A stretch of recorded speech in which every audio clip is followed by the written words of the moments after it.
River City Ransom is one of the most exciting two-player games for the NES. At first, River City Ransom seems a lot like Double Dragon. You'll have to use your martial arts skills to kick and punch your way across River City to rescue Ryan's girlfriend Cindy from the local gangs and their leader, the mysterious kidnapper who refers to himself as Slick. This game may appear to be a simple beat-em-up, but it's actually more like an action RPG.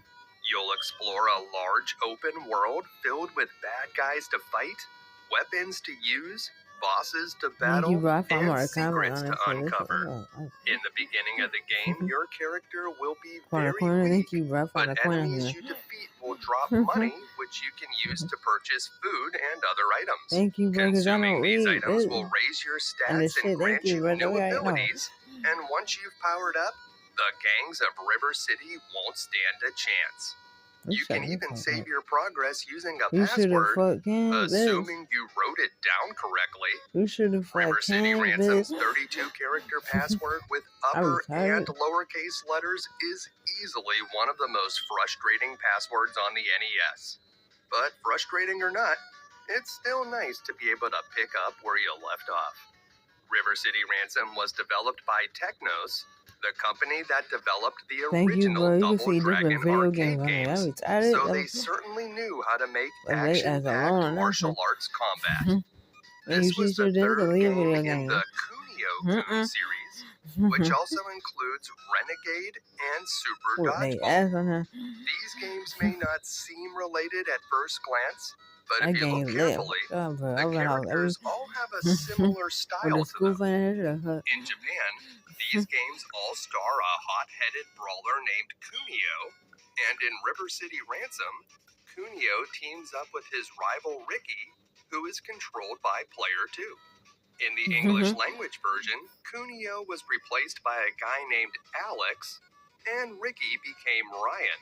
But that is not listening, right? What the heck? While the gameplay itself is mostly the same, the North American version looks very different. Most noticeable are the outfits worn by the characters. This very Japanese clothing style probably would look like pajamas to a Western audience, so it was replaced with denim jeans and a t-shirt. It was, though. Shop employees no longer bow to you as you exit a store, and some signage was changed. The Japanese version also features a third difficulty, which is easier than novice mode.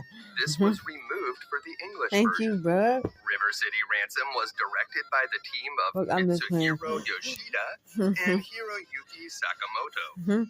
This was the first Kunio-kun game that the two had directed together, but they would also work on Neketsu High School Dodgeball Club Soccer, which was retitled Nintendo World Cup when it released in North America. Before teaming up with Sakamoto, Yoshida had directed the previous game in the Kunio-kun with mad video series, games and commercials and shit. Like, that's usually River City Ransom, Sakamoto would go on to direct the NES version of Double Dragon 2, The Revenge. While the game was a big hit in Japan, sadly, River City Ransom was not terribly popular when it released in the US in 1989. Reviews of the game were mixed, and the concept of a beat-em-up RPG hybrid may have been difficult to explain. It didn't do much better in Europe, where it was retitled again. This time, it was called Street Gangs. Luckily, over time, players discovered this game's weird sense of humor and innovative gameplay. It became a bit of a cult classic or a hidden gem, on that shit every fucking day. Like, we got a nominate so hidden anymore. Newer games like River City Ransom Underground and River City Girls expand upon the mechanics introduced in River City Ransom for a new but familiar feeling experience on a modern platform. Many other versions of the original game have been released, including one for the TurboGrafx CD and the Game Boy Advance. While these versions feature a number of enhancements, I always prefer the NES original. When IGN released their list of the top 100 NES games of all time, They ranked River City Ransom at number 15.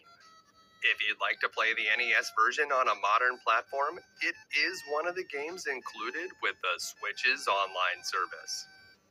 Modern players that attempt this game will still have to deal with all of the challenges the NES is notorious for. If you don't know what to do, you could explore River City for hours without getting anywhere. The gangs are merciless and the bosses are even worse.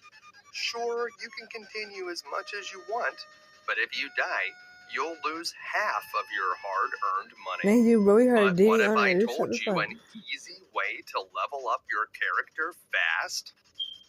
What if I told you about secrets? Thank you, bro. Like a came with password money. to get What a maxed guy. out stats, or a hidden store with special items?